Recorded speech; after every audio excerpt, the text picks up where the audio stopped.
রসুল সাল্লাল্লাহু আলাইহি ওয়াসাল্লামের কাছে একদিন আল্লাহর প্রিয় ফেরেশতা হযরত জিব্রাইল আলাইহিসসালাম এসে হাজির হলেন। তখন ফেরেশতা জিব্রাইল আলাইহিসসালামের হাতে ছিল একটি বেহেশতি ফল। হযরত জিব্রাইল আলাইহিসসালাম ওই ফলটি দোয়ার নবী ও মায়ার নবী হযরত মুহাম্মদ সাল্লাল্লাহু আলাইহি ওয়াসাল্লামের হাতে দিয়ে বললেন, হে আল্লাহর প্রিয় হাবিব, আপনি এই ফলটি খান। এই ফলটি মহান আল্লাহ তাআলা আপনার জন্য পাঠিয়েছেন। নবী করিম সাল্লাল্লাহু আলাইহি ওয়াসাল্লাম জিব্রাইল আলাইহিসসালামের বিশেষ নির্দেশে সেই ফলটি খেয়ে ফেললেন। এই ফলটিতে এমন একটি অপূর্ব ঘ্রাণ ছিল যা হযরত মুহাম্মদ সাল্লাল্লাহু আলাইহি ওয়াসাল্লাম এই পৃথিবীতে কখনো পাননি। হযরত মুহাম্মদ সাল্লাল্লাহু আলাইহি ওয়াসাল্লাম ফলটি খাওয়ার পর হযরত জিব্রাইল আলাইহিসসালাম সেখান থেকে চলে গেলেন। এই ঘটনার কিছুদিনের মধ্যেই বিশ্বনবী হযরত মুহাম্মদ সাল্লাল্লাহু আলাইহি ওয়াসাল্লামের প্রিয়তম স্ত্রী হযরত খাদিজা রাদিয়াল্লাহু তাআলা আনহা গর্ভবতী হলেন। কিছুদিন পর আবারও হযরত জিব্রাইল আলাইহিসসালাম হযরত মুহাম্মদ সাল্লাল্লাহু আলাইহি ওয়াসাল্লামের কাছে আগমন করলেন এবং সুসংবাদ দিলেন, হে আল্লাহর রাসূল, এবারও আপনার একটি কন্যা সন্তান জন্মগ্রহণ করবে, যে কন্যা হবে আবেদা, উত্তম চরিত্রের অধিকারী, ন্যায় এবং মুসলিম জাহানের শ্রেষ্ঠ আদর্শ নারী।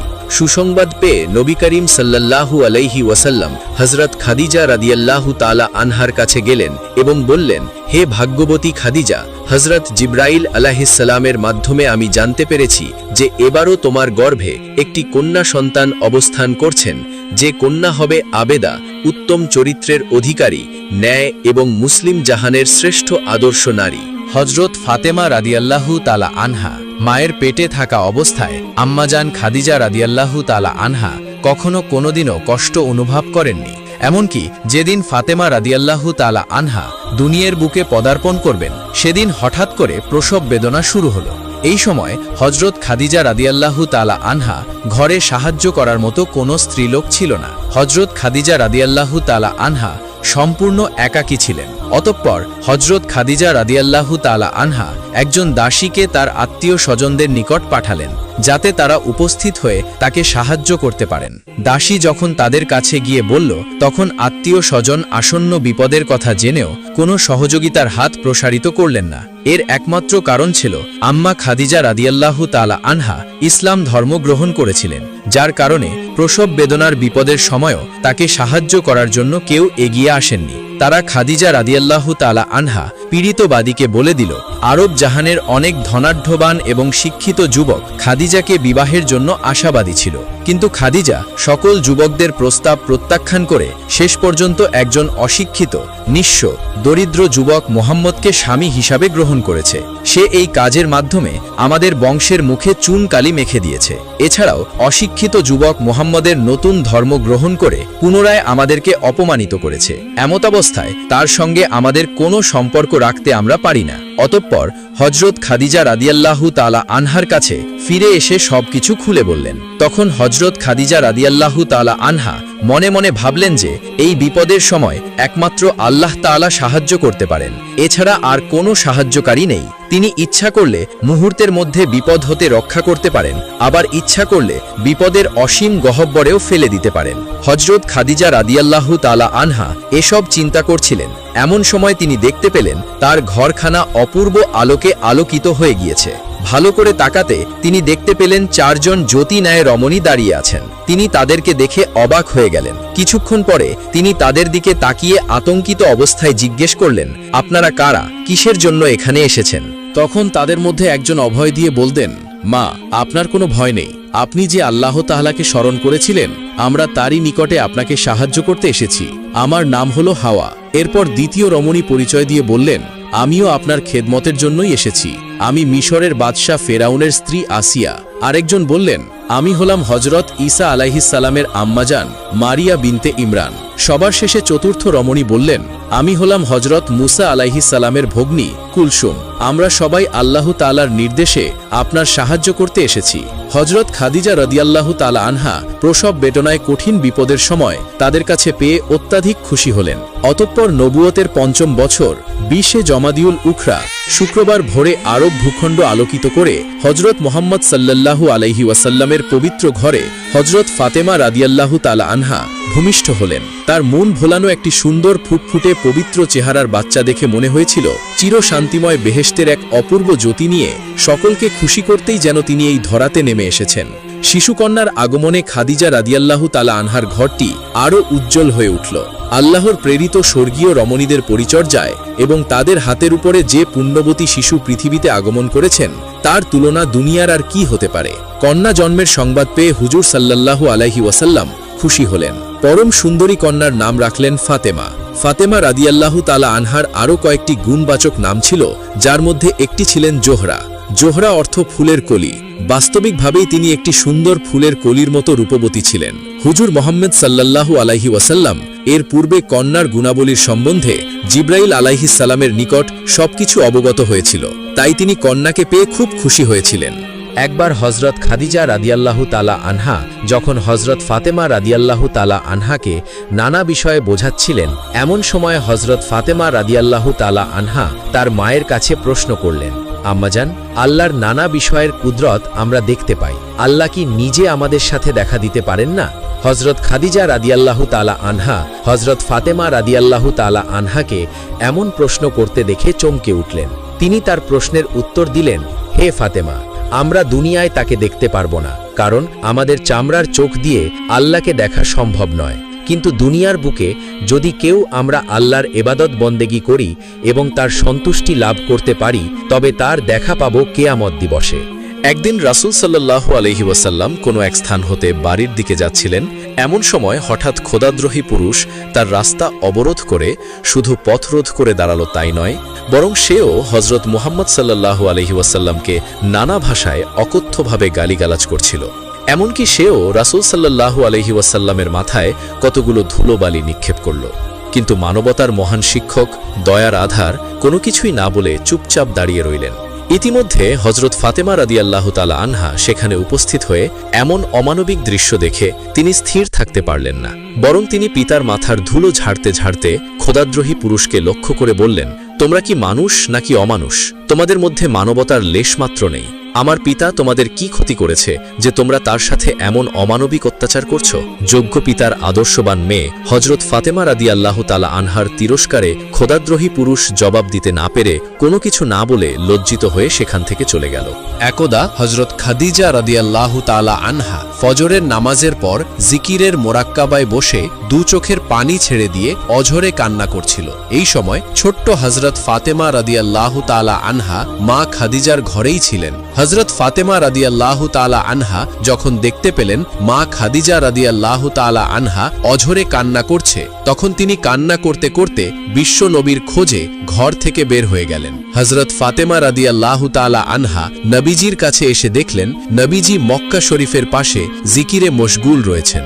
তখন ফাতেমা রাদিয়াল্লাহু তাআলা আনহা কেঁদে কেঁদে নবীকে বললেন, আব্বা, ও আব্বা, আপনি এক্ষুনি বাড়িতে চলুন, আমার আম্মাজান কেন জানি অঝরে কান্না করছে। বিশ্বনবী হজরত ফাতেমার মুখে এই কথা শোনার পর আর দেরি না করে সাথে সাথে বাড়ির দিকে রওনা করলেন। নবীজি হজরত খাদিজার ঘরে প্রবেশ করে দেখেন হজরত খাদিজা জায়নামাজে বসে অনেক জোরে জোরে কান্না করছে। তখন বিশ্বনবী হজরত খাদিজা রাদিয়াল্লাহু তাআলা আনহাকে জিজ্ঞেস করলেন, ও খাদিজা, তুমি কি খুব পেরেশানির মধ্যে আছো? তখন মা খাদিজা জবাব দিলেন, ইয়া রাসূল আল্লাহ, আপনি আমাকে বলেছিলেন জিকিরের মাধ্যমে কবরের মোরাক্কাবা করার জন্য।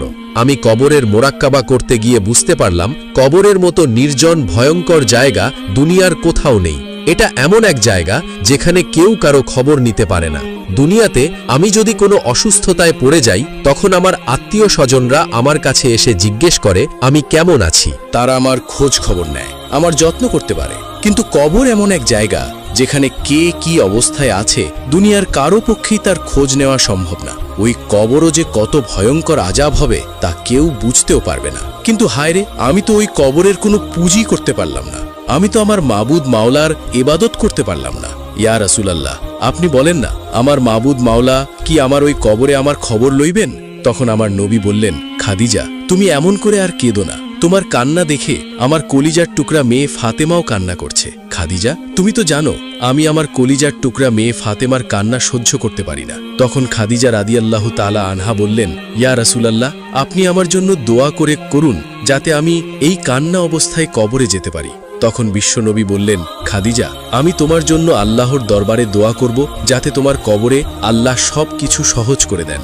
তখন খাদিজা রাদিয়াল্লাহু তাআলা আনহা আবার নবীজিকে উদ্দেশ্য করে বললেন, ইয়া রাসূলুল্লাহ, আপনি যদি আমার 3টি সওয়ালের জবাব দিতেন তাহলে আমি মরেও প্রাণে শান্তি পাইতাম। বিশ্বনবী বললেন, খাদিজা, তোমার কি 3টি সওয়াল বলো আমাকে। হযরত খাদিজা রাদিয়াল্লাহু তাআলা আনহা তখন বললেন, ইয়া রাসূলুল্লাহ, প্রথমত আমি দুনিয়া থেকে বিদায় হয়ে যাবার পর আপনি আমার জানানার নামাজ পড়াবেন। দ্বিতীয়ত, আমাকে কবরে রাখার আগে আপনার গায়ের জামা আমাকে পরিধান করিয়ে দিবেন, যাতে করে কবরের দুপাশের মাটি আপনার জামার বরকতে আমাকে চাপ দিতে না পারে। তৃতীয়ত, আমাকে কবরে রাখার পর যখন সবাই চলে যাবে তখন আপনি আমার কবরের পাশে দাঁড়িয়ে থাকবেন, কেননা মুনকার নকিরের ভয়ঙ্কর রূপ দেখে হয়তো আমি বেহুশ হয়ে যেতে পারি। তখন হয়তোবা আমি জবাব দিতে ভুল করতে পারি। যদি আমার কোনো জবাবে ভুল হয়ে যায় তখন আমার সেই জবাব আপনি আমার পক্ষে দিয়ে দেবেন। তখন বিশ্বনবী হযরত মুহাম্মদ মুস্তাফা সাল্লাল্লাহু আলাইহি ওয়াসাল্লাম খাদিজাকে লক্ষ্য করে বললেন, হে খাদিজা, আমি কথা দিলাম আমি তোমার সমস্ত কথা রাখব।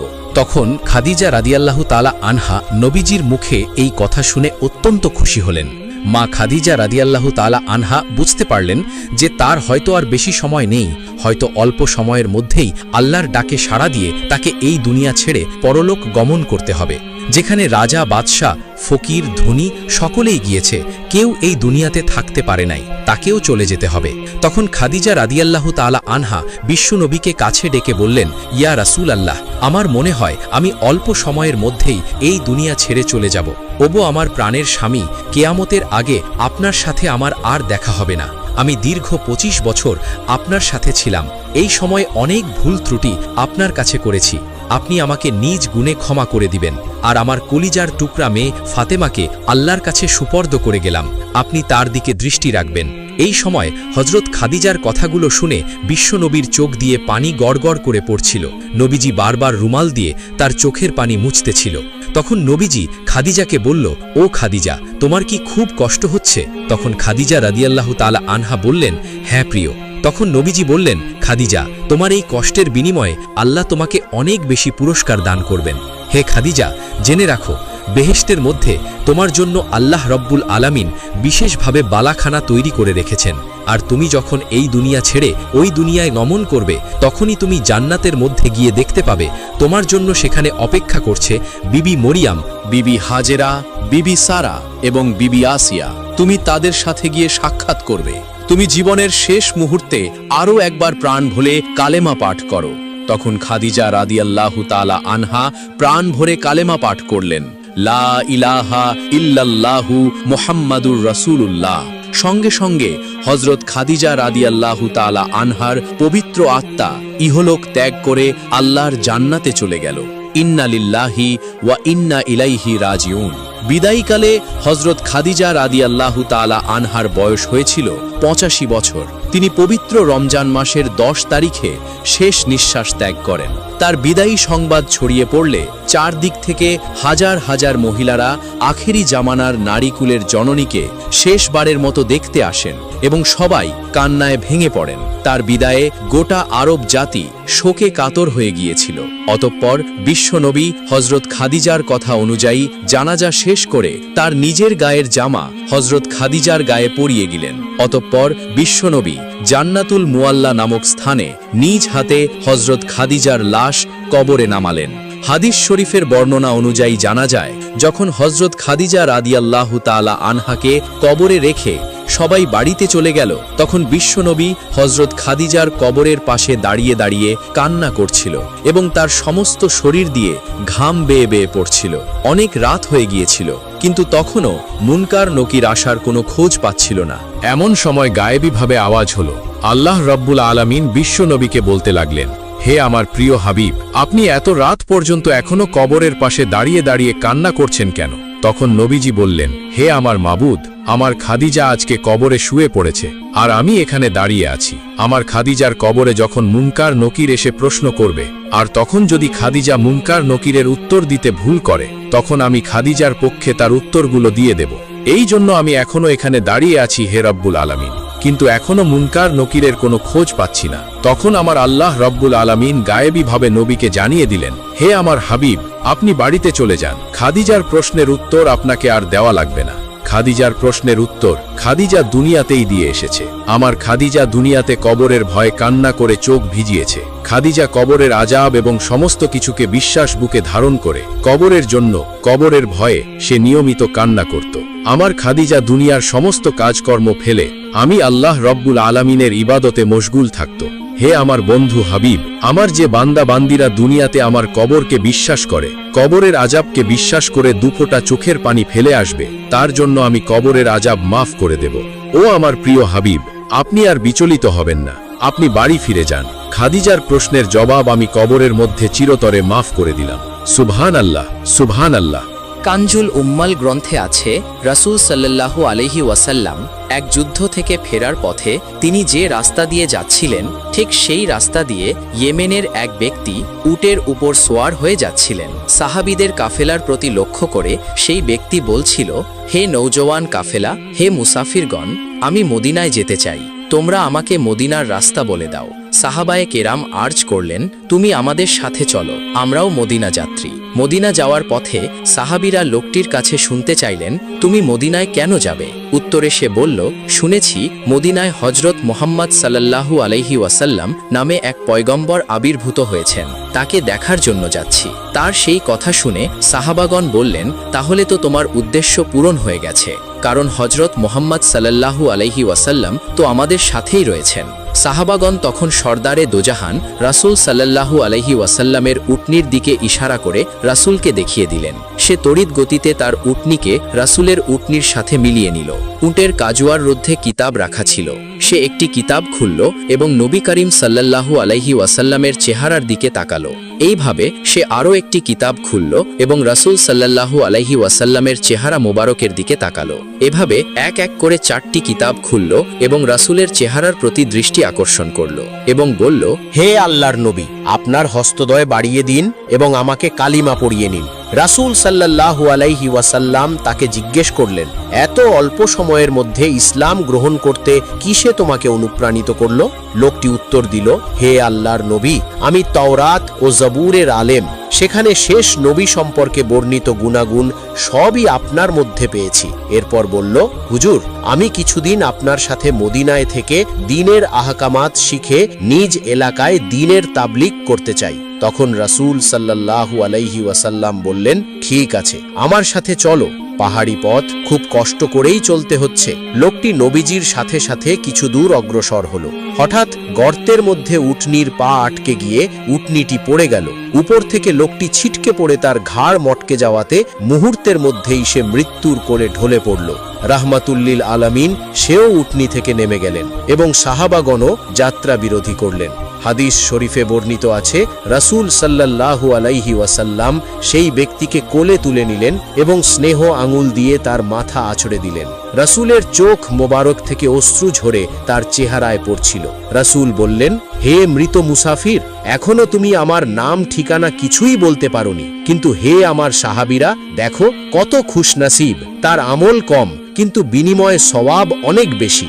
কারণ আমি দেখতে পাচ্ছি যে তার জন্য জান্নাতের 8টি দরজা খুলে দেওয়া হয়েছে। প্রত্যেক দরজার দারোয়ান ডেকে বলছে, হে জঙ্গলে মৃত্যুবরণকারী মুসাফিরের রূহ, তুমি জলদি এসো এবং জান্নাতের যে দরজা দিয়ে তোমার ইচ্ছা সেই দরজা দিয়ে তুমি প্রবেশ করো। রাসূলে করিম সাল্লাল্লাহু আলাইহি ওয়াসাল্লাম সাহাবায়ে কিরামের সম্মুখে এক জান্নাতি সাহাবীর কথা বলে নেককার মানুষের প্রশংসার মাধ্যমে সৎকর্ম ও উত্তম আচরণের প্রতি জোর তাগিদ দিয়েছেন এবং তাদেরকে সেই মহৎ স্বভাব ও বিশেষ গুণ অর্জন করার প্রতি উৎসাহিত করেছেন। সুতরাং আজকের এই আলোচনা থেকে আমাদের শিক্ষণীয় বিষয় হল মুত্তাকি ও নেককার লোকেদের আমল আগ্রহ ও মনোযোগের সাথে পর্যবেক্ষণ করা এবং অনুকরণের নিমিত্তে সেই গুণ অর্জন করার যথাসাধ্য চেষ্টা করা, প্রয়োজনে তাদের নিকট অবস্থান করে তাদের সান্নিধ্য গ্রহণ করা।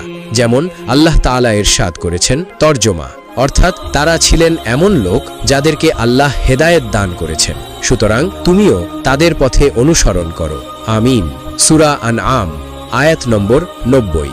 তো বন্ধুরা, এই ছিল আমাদের আজকের ভিডিও। আশা করি ভিডিওটি আপনাদের কাছে অনেক ভালো লেগেছে। যদি ভিডিওটি ভালো লেগে থাকে তাহলে অবশ্যই আমাদের ভিডিওতে একটি লাইক করবেন এবং একটি কমেন্ট করবেন এবং আমাদের চ্যানেলটিকে সাবস্ক্রাইব করে আমাদের পাশে থাকুন। এবং আপনারা আমাদের চ্যানেলে কোন ধরনের ভিডিও চান তা অবশ্যই জানাবেন। আশা করি আপনারা ভালো থাকবেন, সুস্থ থাকবেন।